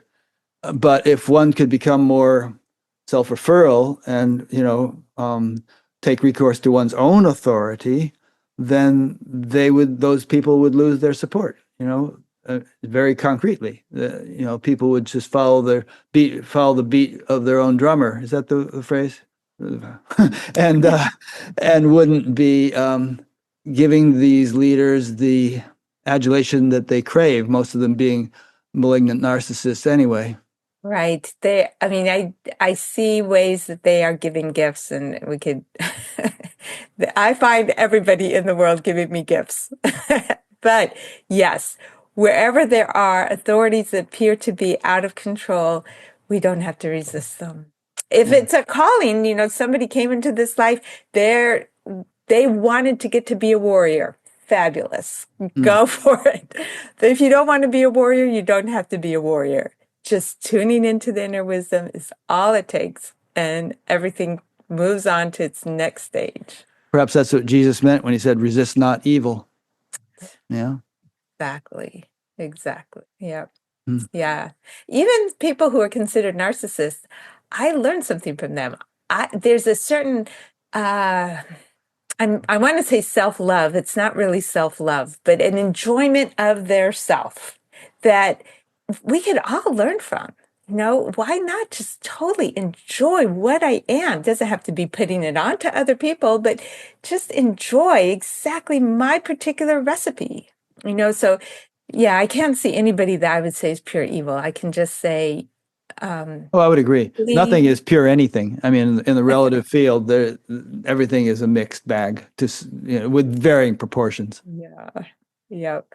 Yeah. So yeah, I feel this that we are is unharmed, and this that we are is moving us in what we consider positive. I think it's probably the opposite, that wherever a particular group is moving, they're going to feel like that's positive. So if we happen to be on some other timeline where it was going to totally dissolve into chaos, to us, that would feel like positive, because wherever we're being pulled to, whatever draws us at the deepest level, whatever's served by our deepest creativity and connection, that is what's going to feel positive. And that is what, we're all being moved towards, is this birthing of life and love and a more manifest connection. Yeah, and that reminds me of a thought that I was having while listening to your books, which is that, and this is kind of a cliche, but people say, well, everybody does the best they can. And, is that really true? And when I think about it, I think, yeah, it is actually. Even if they appear to be doing something really creepy, it's the best they can do, given their particular state of development and wisdom and evolution and so on. Does that relate to what you were just saying? Yeah, that's actually, I was saying better than that. Because that includes a little resignation, like, well, that's the best they can do. I'm saying, no, they're doing exactly what they're designed to do, so that I can be confronted in the things that I need to let go of. They could be a very advanced soul that's doing that to bring grace to my life, so I can let go of some way that I'm stuck. I've become, ossified in some area. Everybody's doing exactly what they're supposed to do, what they're designed to do, what they are destined to do. Like that, this harmony, this fabric, it can't go wrong. Yeah, sounds good. And I agree with you. I mean, I can see your perspective and agree with it from part of me. But then when I think of Dylan Roof shooting up all the people in that church in Charleston, or the kid who went in and shot all the kids in the Sandy Hook Elementary School, it's tough to say that's what they're supposed to do, but I can see the perspective from which you're saying that. And Right, because there's levels of awareness, right? So yeah, there's a part of us that jumps in and says, what can we do to make that not happen again? And that's the goodness in us, that's the truth in us, of course. yeah, So thoughts and that prayers. That's level, all we need. Just thoughts and prayers. It'll go away. no, no, right. We are very dynamic because we are the infinite moving in constantly. So of course there's going to be this response, and that's the universe too. But at the same time, we don't have to regret what has always already happened if we look at it from the highest or deepest, whatever you want to say, because at that point we are unharmable. And that is not a philosophy. I have zero belief pretty much about anything. I mean, if I find a belief, I kill the belief, basically. I don't have any belief. It's just been a discovery that everything that looked like hurt in my life went for good. And I just test that with other people. It just is that is the fundamental. And it can only be an experience. It cannot be a theory. It's a horrible theory because it gets misused. And no, you cannot have it as a theory. It has to be as a lived experience that is dynamic with all of the all of the creativity that is also what we are. Yeah. I just discovered that my wife, Irene, who is in the hospital, has been doing her job of fielding questions that have come in because she has a laptop up there. So she sent me a couple of questions, which I'm going to ask you from people. This one is from Eamon Kelly in Dublin, Ireland. He said, I would like to know what Lisa thinks about how this spiritual awareness applies to climate change. Uh-huh. Well, I did ask specifically about that, and I was shown in a vision two dead branches. And what we are, the energy of the universe, put them together and immediately turn them into a tree. So, what it looks like we've done to the earth is just our interpretation. Obviously, there's a movement within us to be kinder to the earth. That is what we are called to do. That is what this dynamic universe is doing through us. And there's no need to be hopeless. No need to be hopeless. What we are has the possibility to flip everything in any moment that it becomes necessary. So all there is the opportunity to just let the creativity and connection and the love of nature have more and more fruitful expression. We don't have to fight anything unless, that's what's calling to be a warrior. Great. But there's no have to, nothing that we have to fight. It, it is thriving actually in going towards where we are supposed to go. Yeah. I mean, different people have different roles to play. I mean, Trump is doing everything he can to stop wind and solar now and has withdrawn from the Paris Climate Accord. And there are people who have legal skills and various other types of authority who will hopefully counteract that, because that's going to have severe consequences. And but how much can I do or you? So And I can go ahead. so I am a chemical engineer, Right. and um, I'm not going to go into any of the details, but I will just say that some of the things that have been done in the idea that we were helping the climate have not. They've actually made things worse. So whenever we're sticking our fingers in from that kind of a place, we're often not doing as well as we think. So to trust that you even think so and so definitely has the solution and so definitely doesn't, I would even hold that lightly and just be in love with nature, do the best that you know. But any dogma about what's the best for for the earth has to be held lightly. I mean, like I said, I No, I hear mean, lots of obviously, certain articles. solutions are mixed blessings because, like, for instance, making batteries for electric cars requires extracting precious metals, and some African nations and other places are having their environments devastated by the mining. And, it's a lousy job to have mining this stuff on $3 a day or whatever. So a lot of these things but maybe as we evolve, maybe we'll come up with more and more benign solutions that aren't so mixed, and maybe we'll find ways of creating energy sources that aren't deleterious in their manufacture to the environment that they're trying to help. Right. Well, supposedly, if we had followed the models that were created in the 70s and then totally revamped in the 90s and revamped again in the early 2000s, we're living in an Earth that shouldn't exist. I mean, it shouldn't look like this. It was supposed to look totally different. So I would not trust any of the models. I would trust just loving the Earth. Yeah. Okay. Well, I won't hammer on that one too much. I mean, loving the earth, but also taking practical steps with as little harm as possible to ensure its well-being and Right, because that's our nature's well-being. nature. Yeah. Right, that's what we're called to. It doesn't have to be a should or a dogma. It's what we are. It's Doing what the we best we can. do. Yes, it's Yeah. what we are. Yeah. But not sort of drill baby drill because like there's no tomorrow, in my opinion. Because there is a tomorrow and the temperature is rising and the Thwaites Glacier in Antarctica is losing its foothold on the continent and could go into the ocean and raise sea levels by 10 meters. Okay. And all of that was just a bunch of beliefs that there are people who have evidence to other types of interpretations. Yeah. Although there is such a thing as science, as you know, you're a scientist of sorts, and there is data, and some of the data has very strong consensus. What's the plural of consensus? Consensi, supporting it, and so it's the whole thing of like everyone is entitled to their own opinion is all well and good, but we kind of came up with a scientific method.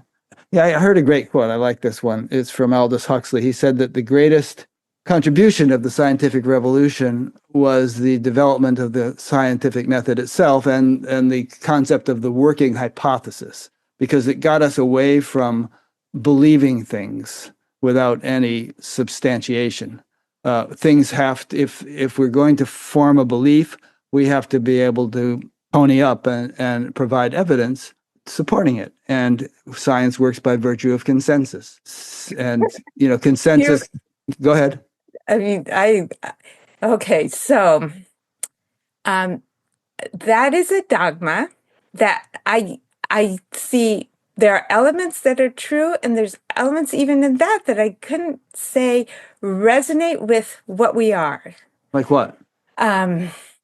So there was a time, the Taoists, for example, they were able to map on the face different spots that correlated with areas in the body. Mm-hmm.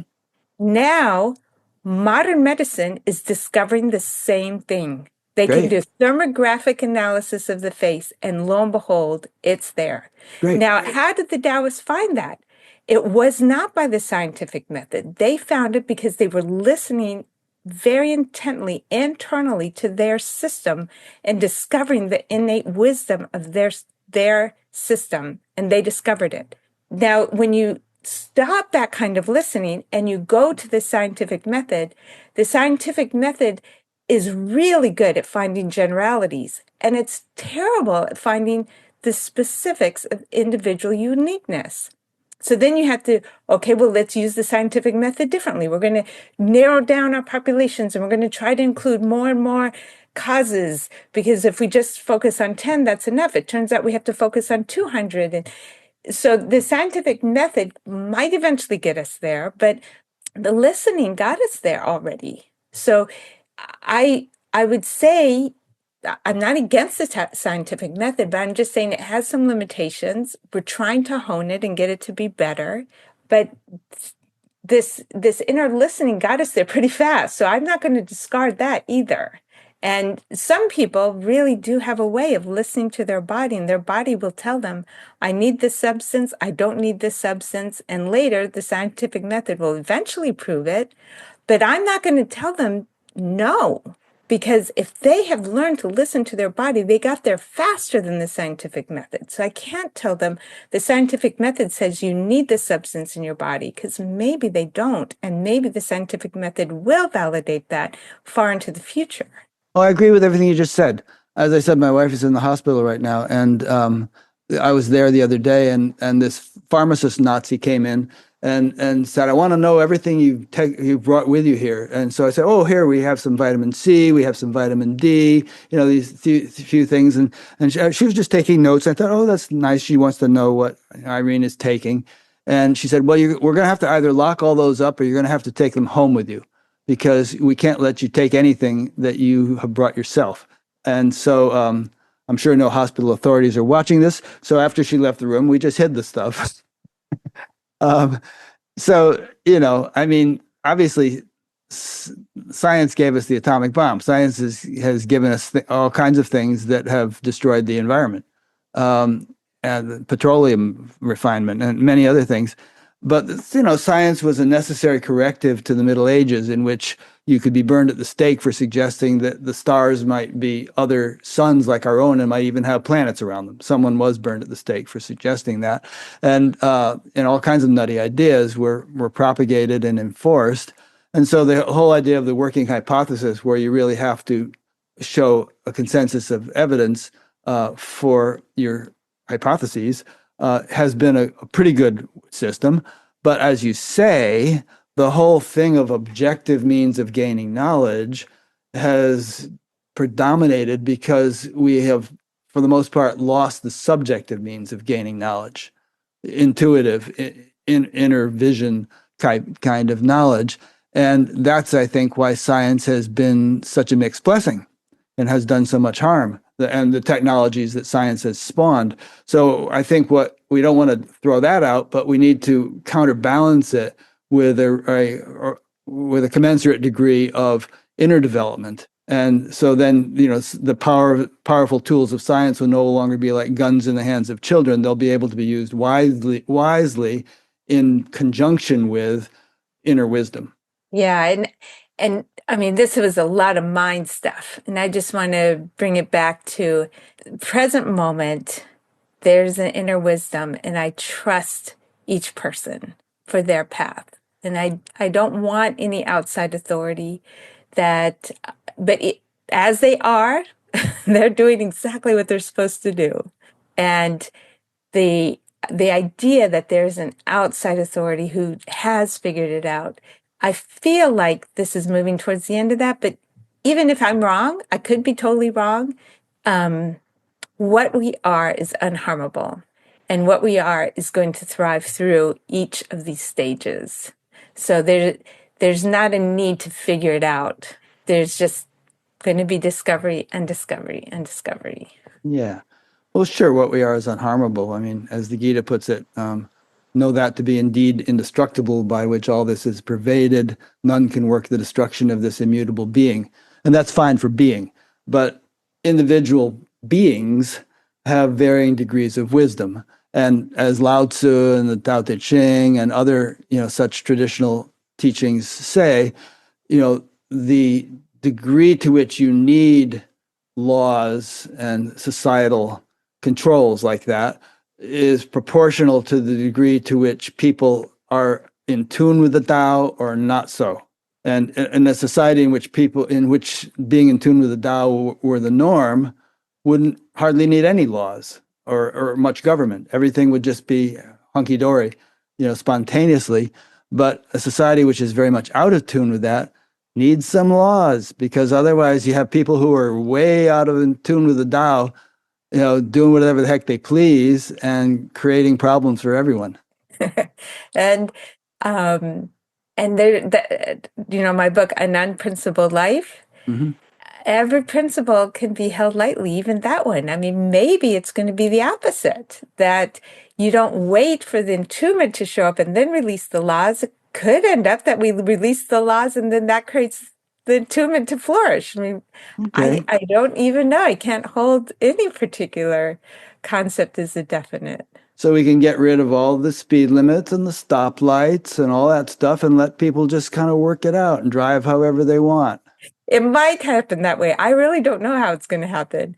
I'm just saying that I'm not attached to it happening in one order or the other order. It feels like the life moving in us is orchestrating this dance that we're going through. And it's, the pendulum swinging and the letting go and the tightening in and letting go and tightening in.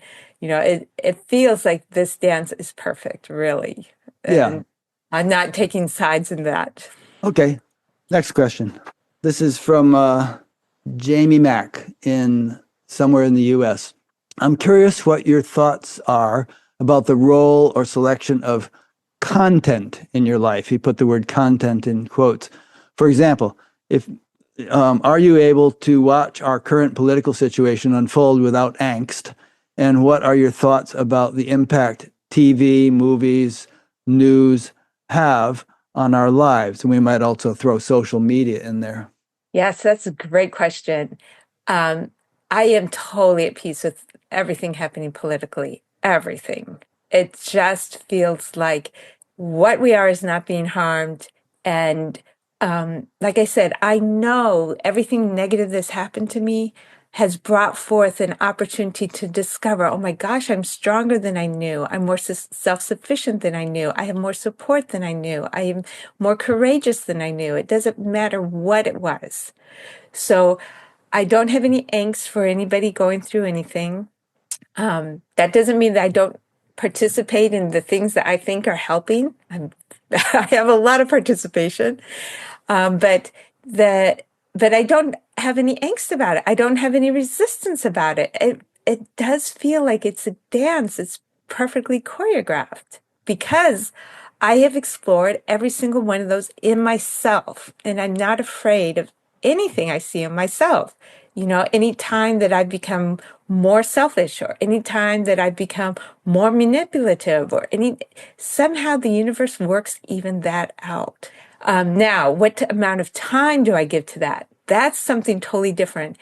I try to get just a little bit of information so I can know approximately what's happening. I mean, no information comes that says what is happening. It always comes through an interpretation and a filter of story and a filter of what would be better. And so all of that is just extra weight. I don't see any reason for it for me. I mean, obviously people need it, but for me, I don't see any weight for that. So, or any need to carry that weight. So I don't spend a lot of time following updates and because I don't know, to me, it's the deepest move, the ultimate trajectory, the day by day by day is like, okay, I mean, I don't see how that's furthering anything for me. I'm very busy in connective, creative ways every day with the people I'm with. So that to me just feels like where my energy is drawn. Other people could be totally different. Interestingly, this is really way sidebar, but just interestingly, a friend of mine who was testing the pH of her urine, who knows if everybody would validate that, but she was finding that the healthy things, eating more fruits and vegetables and blah, blah, blah, caused improvements. But what actually caused a much greater improvement was not watching the scary movies that she liked to watch. Yeah, I would agree with that. So, you know, um, I really have let go of being concerned and stressed. So we have a leak in our house right now, and a couple months ago, my husband did something that resulted in this leak of this gummy fluid in our camper that can never be fully dried. And until there's the motivation to do anything about either one of those, I've decided, well, I can live with leaks. Mhm. I'm not going to stress. I can live with somebody not showing up at the time they said they were going to show up because I don't need the stress. I know there's an ultimate benevolence. Yeah, So I don't find that news furthers that for me. yeah. You discussed urine and leaks in consecutive paragraphs. Um, yeah, so that's interesting. The thing about not watching scary movies. I mean, I think it's I forget there is some biblical quote on this, but I forget what it is. But it's not only what we eat in terms of food, but what we take in through all of our senses that has a whole effect on our mind-body system. And you could eat the purest diet. Well, probably you wouldn't find too many people who ate really pure diets, but loved watching slasher movies all the time. But nonetheless, I mean, in principle, we can be very pure in one channel, but if we're loading ourselves up with impurities in other channels, it's going to counteract what we're doing with our with our pure diet or whatever. Yeah. Oh, one more thing about politics. I have good friends on both sides of the spectrum, Hmm. all ends of the spectrum, actually. And I like to get emails from them and see what they're concerned about and what they see as positives from what they would like to see improved in the world. And I actually do see positives coming on every front. So really, I'm not upset by whoever takes position because I can see, oh, okay, well, sounds like this group might bring in this and I would like that. Oh, it sounds like this group might bring in that. I would like that. So Yeah. really, I'm without care. I like Bill Maher and Sam Harris and people like that who do something very similar. They just speak their mind, and if it happens to be a right wing thing, they'll say it. And even if they get a lot of flack and lose some viewers, if it's a wing thing, they'll say it. And they just kind of because nothing is perfect. Even a broken clock tells the correct time twice a day. That's right. Yeah. Yes. Yeah. Um, just out of curiosity, I'm not going to ask you who you vote for, but do you vote? Um, I vote if I think that it's going to be a positive difference making the vote. I, for the US, I would like to see a third party eventually. Hmm. That seems like it might be helpful. So if I can do things that help that happen, that tends to be where I move. Yeah. But, Okay. it can change. Yeah. Jill Stein gave us George W. Bush and Donald Trump. But anyway, it would be good to have a different. We won't go into this, but there are political systems in places like Australia. I forget what they call it, but they have some whole system that is much more sensible than just the either or choice that we have here. Mhm. But again, Ranked choice voting or something it's called. yeah, I've heard of other methods. Yeah. But really, really, to me, politics feels like a very thin veneer. It Yeah. really feels like the biggest movement is what's not covered by the media. Oh, you're right. Of course. Yes, this movement of consciousness has so much momentum and it is a tidal wave that is irresistible. And all the other stuff is just like, splashes coming off of this wave. Yeah, yeah. Poly means many, and ticks are blood-sucking insects. And as Mark Twain put it, politicians and diapers should be changed often, and for the same reason. Mhm. And I love the politicians that, they're not doing the role I would like, but they're holding a position where they get so much hate sent towards them, both Yeah, sides. I mean, what a courageous position. I it, mean, I it's I a would tough job. Yeah, yeah, I just try to be a loving force towards them. They've got waves of hate they're constantly dealing with. yeah. You got to have a bit of a thick skin, I guess. Okie dokie. So that probably wraps it up more or less. Is there anything you feel like you would like to say that we haven't said, or anything you want to say in closing? Um, the the thing I just want to constantly marinate in is this that we are is unharmable and is benevolent. Yeah, And um, there's just there's just only exuberance and delight to experience each thing. And if we're not experiencing that, that's fine. That's our gift back. Our gift back is this is what sorrow tastes like. Our gift back is, and when we're tired of giving that gift back, there's an avenue that we can tap back into the joy and the delight. So it doesn't matter which one we're doing, but if we want to give back the joy and the delight, it's available. And that's the processes I discuss in both my books. Just really letting go of the ideas we think about what we should be or what the world should be and noticing what we are. The richness that we are is so much bigger than what we're usually noticing. great. Okay, well, I'll leave it at that. That's very profound and beautiful, and I appreciate it. It's been nice spending time with you. Yeah, you too, Rick. Thank you so much. You've just been quite generous with your attention and your interest and your wisdom. Thank you. Yeah, and I hope people don't feel like I was giving you a hard time or something like that. I just, this is, like I said to you before we even started recording, I like to make these like a conversation. And if you're having a conversation with somebody in your living room, you might say, well, I don't agree with that. Or, what do you think about this? And, you might kind of get a little bit animated without being disrespectful or disapproving of your friend. Right, exactly. I feel completely honored, and I love the opportunity to be able to challenge every single sacred cow. Yeah. Really, every single sacred cow. I think the more that we don't hold ideas and we just tune into what we are, the more we discover, at least for me, the more I discover that there's a unharmability and a delight and benevolence. Yeah.